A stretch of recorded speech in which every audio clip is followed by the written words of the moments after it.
My sister smirked half that house is mine now after secretly forging documents to put her name on my $450,000 home. So I told her you picked the wrong person to steal from, then turned her over to the FBI. I'm 28, and until 3 weeks ago, I thought my older sister Jennifer was just occasionally manipulative and financially irresponsible. I was wrong. She's a criminal, and I'm about to make sure she faces every consequence the law allows. Let me give you some background first. Jennifer is 30, has always been the golden child in our family despite a string of failed businesses, bankruptcies, and what I now realize were probably fraudulent schemes. Our parents died in a car accident 4 years ago, leaving us a modest inheritance that was split equally. I used mine to put a down payment on a house in Denver. Nothing fancy, but a solid 3-bedroom property in a decent neighborhood that's been appreciating nicely. Jennifer blew through hers within 18 months on what she called investments, but were really just shopping sprees and trips to Vegas. The house has been my pride and joy. I've spent every weekend for 3 years fixing it up, learning construction skills from YouTube, turning it from a dated 1970s time capsule into something modern and valuable. Current market estimate is around $450,000, up from the $280,000 I paid. It's not just property to me. It's the physical manifestation of our parents' final gift and my own hard work. 3 weeks ago, I received an unusual letter from my mortgage company congratulating me on adding a co-owner to my property. My blood went cold. I hadn't added anyone to anything. I immediately called them, and after 2 hours of being transferred between departments, a helpful representative named Sandra pulled up the documentation. Someone had filed a quitclaim deed adding Jennifer as a 50% owner of my property. The signature on the document was mine, or rather a very good forgery of mine. But Jennifer made one crucial mistake. She dated the document for a day when I was in Portland for a work conference, with hundreds of time-stamped photos, credit card receipts, and hotel records proving I was 1,200 meters away. I drove straight to my lawyer's office, Thomas Brennan, who I'd used for my parents' estate. The color drained from his face as he reviewed the documents. Michael, he said, this isn't just fraud. This is identity theft, forgery, and real estate fraud. These are federal crimes. That evening, I installed security cameras around my property and changed every lock. Then I did something Jennifer didn't expect. I hired a private investigator. What he found over the next week changed everything I thought I knew about my sister. She hadn't just tried to steal my house. The investigator, a former FBI agent named Gary Coleman, discovered Jennifer had been planning this for months. She'd been telling people I was mentally unstable, that I'd verbally promised her half the house, that our parents had wanted her to have it, but I'd manipulated the will. She'd created an entire false narrative, even going so far as to forge fake text message conversations between us that she'd shown to mutual friends. But here's where it gets worse. Gary found evidence that she'd done this before. 3 previous boyfriends had mysteriously had property or vehicles transferred to her name during their relationships. One named Robert lost a $30,000 truck. Another, David, had his motorcycle collection signed over. The third, Paul, discovered too late that she'd added herself to his condo deed. He spent 2 years and $50,000 in legal fees getting her removed. I sat in my home office staring at Gary's report, feeling physically sick. My own sister had looked at me and seen nothing but a mark, a target, another victim to con. The betrayal cut deeper than I can adequately express. But then the nausea turned to rage, and the rage crystallized into something cold and purposeful. I called Thomas back. I want to destroy her, I said. Legally, financially, completely. I want her to face every single consequence possible. Thomas was quiet for a moment. Michael, are you sure this is your sister? Once we start this, she stopped being my sister the moment she tried to steal my home. I interrupted. I want the FBI involved. I want every agency that can charge her to charge her. I want her previous victims contacted. I want her to understand that she picked the wrong person to victimize. The next morning, I walked into the FBI's Denver field office with a banker's box full of evidence. The agent who took my report, Special Agent Patricia Martinez, became increasingly interested as she reviewed the documents. Mr. Thompson, she said, this appears to be part of a pattern of interstate fraud. We'll be opening a full investigation. I then filed reports with the Denver Police Department, the Colorado Attorney General's Office, the Federal Trade Commission, and the IRS because I doubt she reported the assets she stole as income. Each agency seemed particularly interested when I mentioned the others were already investigating. Jennifer, meanwhile, had no idea what was coming. She was still texting me casual messages about getting together for coffee, probably planning to act surprised, when I discovered she was now co-owner of my house. The audacity was breathtaking. I hired a second attorney, Elizabeth Harper, who specialized in civil litigation. While the criminal cases proceeded, we prepared a civil suit for damages, intentional infliction of emotional distress, and fraud. Elizabeth was a shark who smelled blood in the water. Your sister made a critical error. She said she created a paper trail. Everything she's done is documented. Yesterday, I had my final preparation meeting with the FBI. They've built what Agent Martinez calls an airtight case. They found 2 more victims in other states, making this a federal matter. They've traced the forged documents to a specific printer at a FedEx office where Jennifer was captured on security cameras. They've documented her research into my travel schedule through my social media posts. Tomorrow morning at 6 a.m., they're arresting her. I've also begun the process of getting a restraining order, having her removed from all family trust documents, and ensuring she can never access any information about me again. I've put fraud alerts on all my accounts, installed a comprehensive security system, and hired a property attorney to ensure my deed is bulletproof going forward.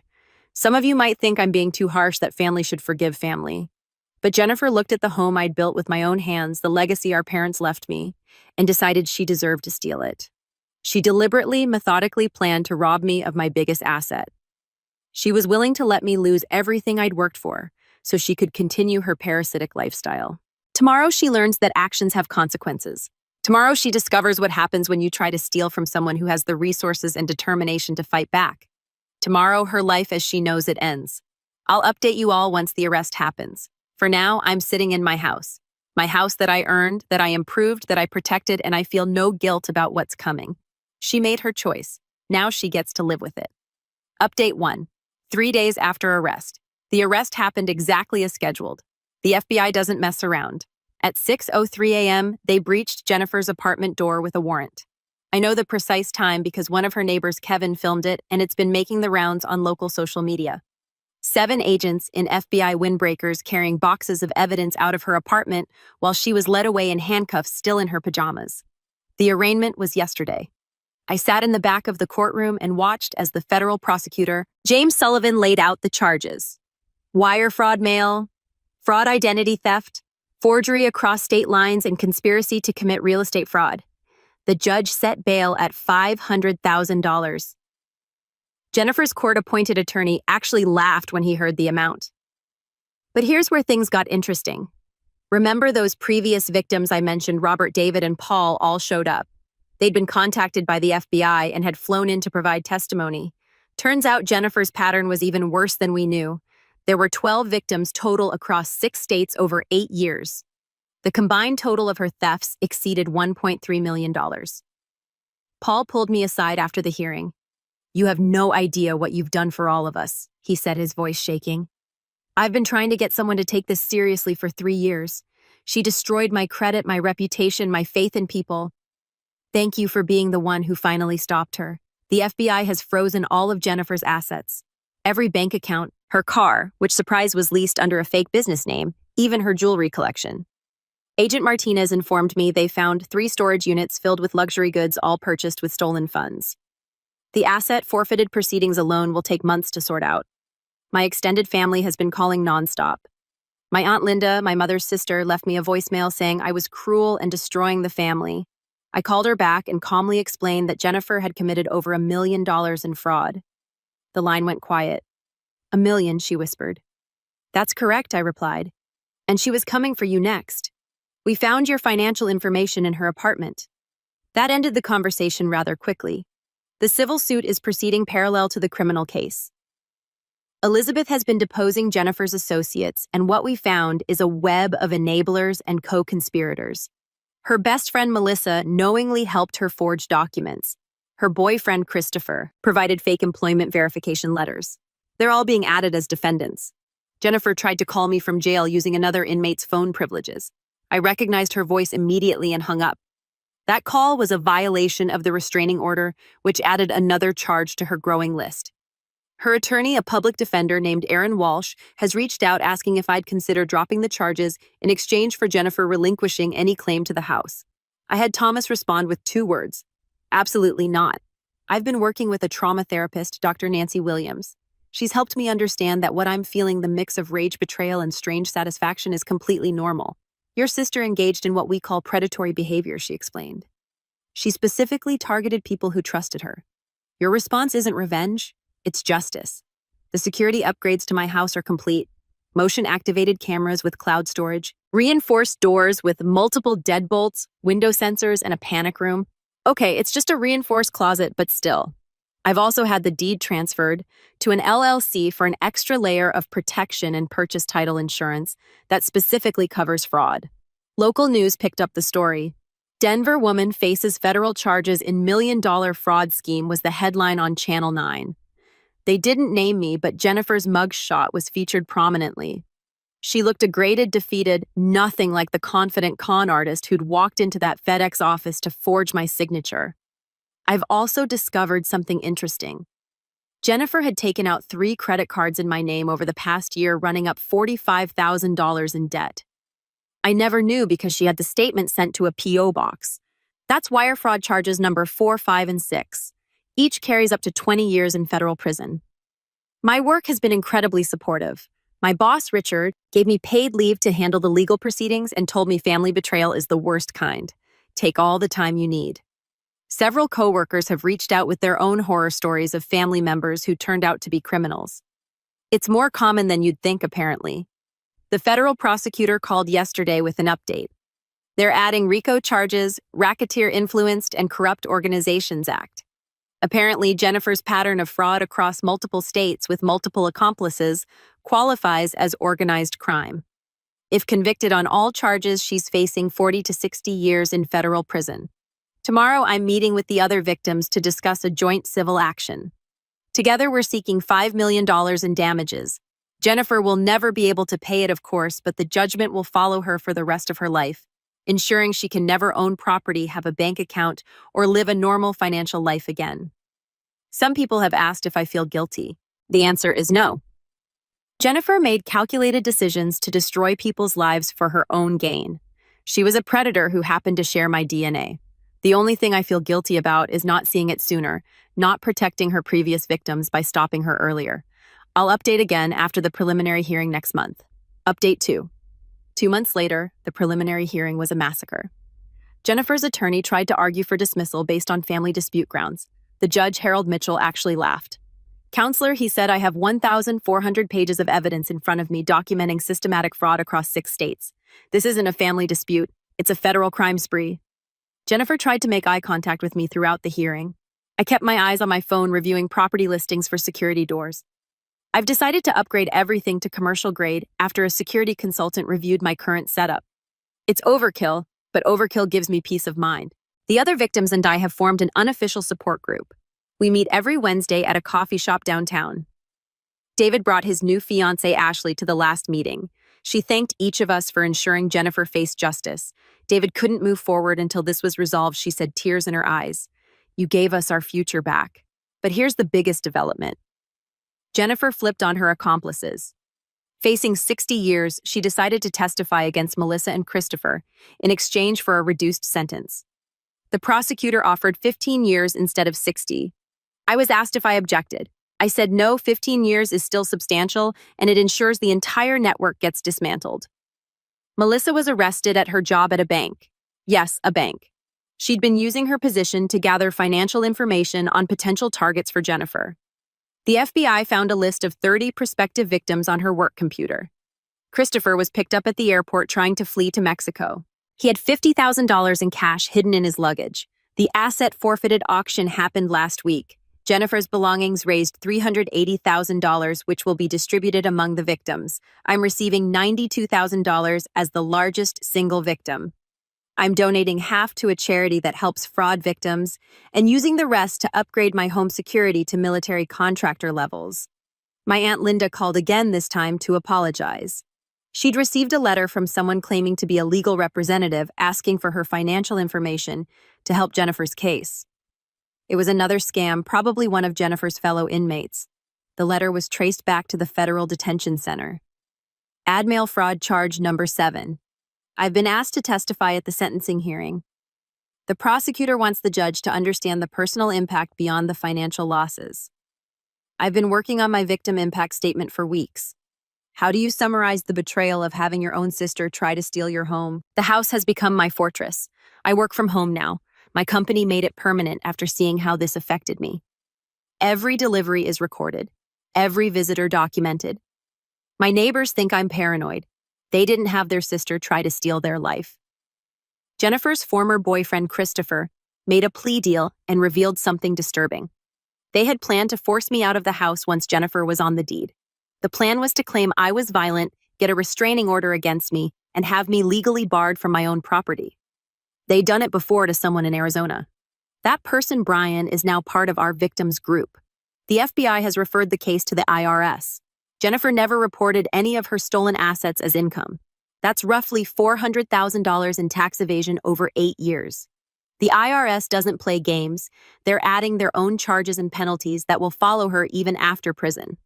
I've started dating someone, Catherine, who I met at a security trade show. Yes, I attend those now. She's a former military police officer who runs a personal security firm. When I told her my story on our third date, she didn't flinch. Family can be the most dangerous threat, she said, because we never see it coming. She's helped me design what she calls layered security for my property.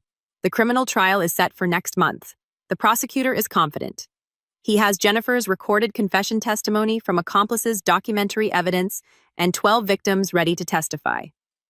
Jennifer's attorney has hinted at an insanity defense claiming she has a personality disorder. The prosecution psychiatrist evaluated her and found her completely sane, just greedy. My therapist, Dr. Williams, has helped me understand something important.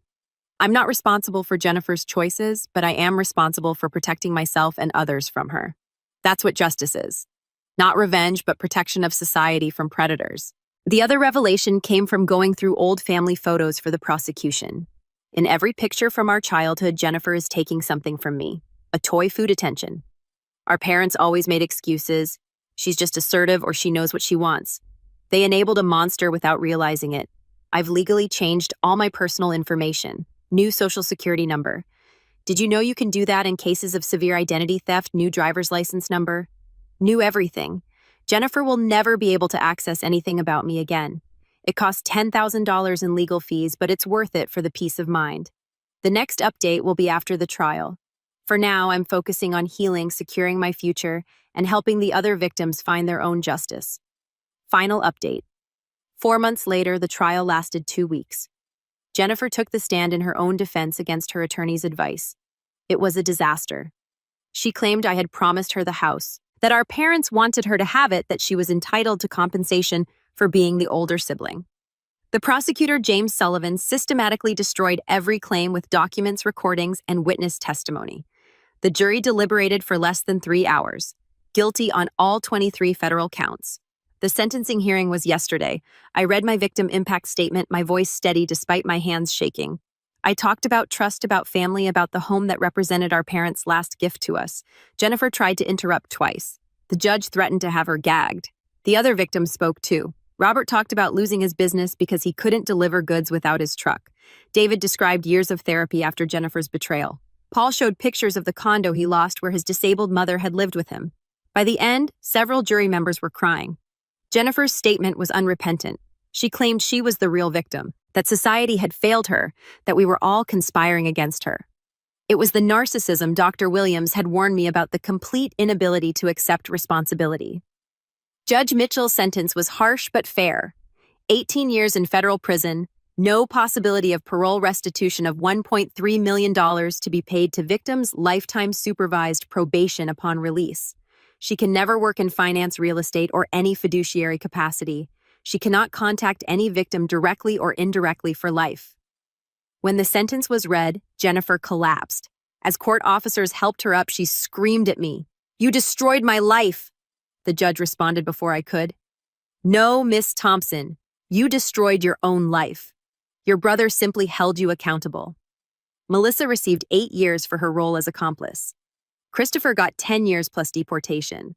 Turns out he was here on an expired visa. The network is completely dismantled. My house is now a fortress that would make Fort Knox jealous. Catherine helped me install a biometric locks on all entrances, infrared cameras with AI-powered threat detection, a safe room with independent communication systems, a legal-grade documentation storage for all property records, a $2 million identity theft insurance policy. The property deed is now held in an irrevocable trust with multiple authentication requirements for any changes. It would take a court order and 3 separate law firms to modify ownership. I've also prepaid property taxes for the next 5 years to prevent any technical defaults Jennifer might have exploited. The victims group has evolved into an official nonprofit, the Phoenix Foundation for Fraud Victims Rising from the Ashes. We provide resources, legal referrals, and emotional support to people whose families have financially betrayed them. We've helped 43 people in just 2 months. Catherine and I moved in together last month. She brought her 2 German shepherds, Zeus and Athena, trained protection dogs. Between them and the security system, I finally sleep through the night. She's teaching me Krav Maga just in case, she says with a smile that doesn't reach her eyes. She understands that some wounds require constant vigilance. My Aunt Linda has become an unexpected ally. She's testified to other family members about Jennifer's attempts to scam her, ending the poor Jennifer narrative. The family has largely accepted that Jennifer is exactly where she belongs. I received a letter from Jennifer last week, forwarded through her attorney, to comply with a no-contact order. It was a single line. "I'll never forgive you." I framed it and hung it in my home office as a reminder. Forgiveness from a predator is neither needed nor wanted. The financial recovery has been better than expected. The insurance claim paid out $200,000 for the identity theft damages. The civil suit resulted in a $3 million judgment against Jennifer, Melissa, and Christopher. While I'll likely never see most of it, it ensures they can never accumulate wealth again. Every dollar they earn above subsistence will come to the victims. The house's value has increased to $510,000, partly due to the security improvements, but mostly due to the neighborhood development. I've created a scholarship in my parents' name at their alma mater, something positive from all this darkness. Dr. Williams says I'm doing remarkably well. The hypervigilance is normal and will fade with time. The trust issues may never fully resolve, but that's not necessarily bad. Some lessons, she says, are worth keeping. Looking back, the signs were always there. Jennifer's entitlement, her manipulation, her casual relationship with the truth. But we explain away so much when it's family. We make excuses, ignore red flags, enable behaviors that we'd never tolerate from strangers. No more. My home is secure. My future is protected. Jennifer is facing decades in a federal prison. The other victims have justice and closure. The accomplices are behind bars. The system worked because I made it work. Because I refused to be a victim. Because I fought back with every legal tool available. To those reading this who might be dealing with similar situations, document everything. Trust your instincts. Don't let family be an excuse for criminal behavior. And remember, someone who would steal from you, who would destroy your life for their gain, isn't family. They're a predator who happens to share your DNA. My name is Michael. I'm 29 now. I own my home free and clear. I'm building a life with someone who understands that security isn't paranoia when you've been hunted, and I have absolutely no regrets about destroying my sister's life to protect my own. She made her choice. I made mine. Justice won. Epilogue. 6 months later. I'm adding this final note because something remarkable happened that provides real closure to this story. The FBI contacted me last week.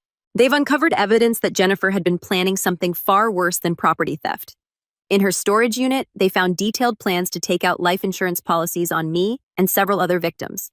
The plans included methods to make deaths appear accidental. She'd researched everything from brake line cutting to untraceable poisons. She'd even contacted a dark website about hiring someone, though thankfully never followed through. This discovery has added attempted murder conspiracy charges, moving her potential sentence from 18 years to life without parole. The prosecutor called it one of the most chilling escalation patterns he'd seen in 20 years. When I learned this, I sat in my secured home, Catherine beside me, our dogs alert at our feet, and realized something profound. By stopping her when I did, I likely saved my own life and possibly others. This wasn't just about property or money. Jennifer was a predator evolving towards something deadlier. The other victims were notified. We met last week, all 12 of us, and the mood was somber but grateful. We hadn't just stopped a thief, we'd stopped a potential killer. My home isn't just secure now. It's a symbol of survival. Every camera, every lock, every legal protection represents a boundary Jennifer can never cross again. Catherine and I are getting married next month, a small ceremony with just close friends and the family members who stood by me. The Phoenix Foundation has helped 127 fraud victims and counting. We've partnered with the FBI to create an early warning system for family fraud patterns. 3 potential Jennifer-style predators have already been caught because of our work. I still wake up sometimes at 3 a.m. checking the security monitors. Catherine doesn't judge. She checks them with me. Vigilance, she says, is the price of safety. We're planning to buy the house next door and expand our sanctuary. The neighbors who once thought I was paranoid now ask for security advice. Jennifer will die in prison.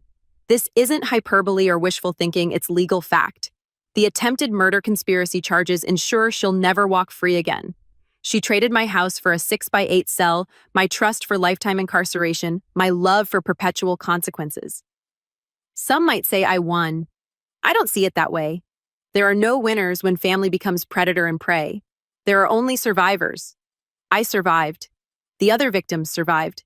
And because we stood together, fought together, and refused to be silent, future victims will survive too. My name is Michael.